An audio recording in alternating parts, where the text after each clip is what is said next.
Today I will make healthy fish and chips. Cut the potatoes in finger shape.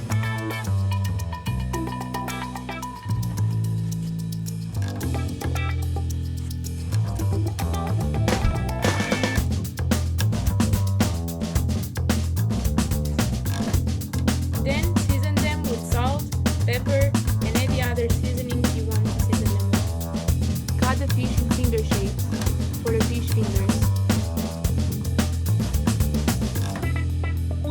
Prepare your flour and your egg.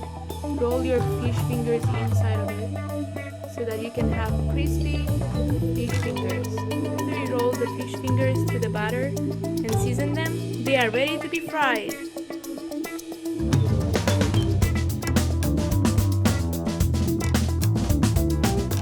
After frying the fish fingers, place them on a paper towel to remove any excess of oil.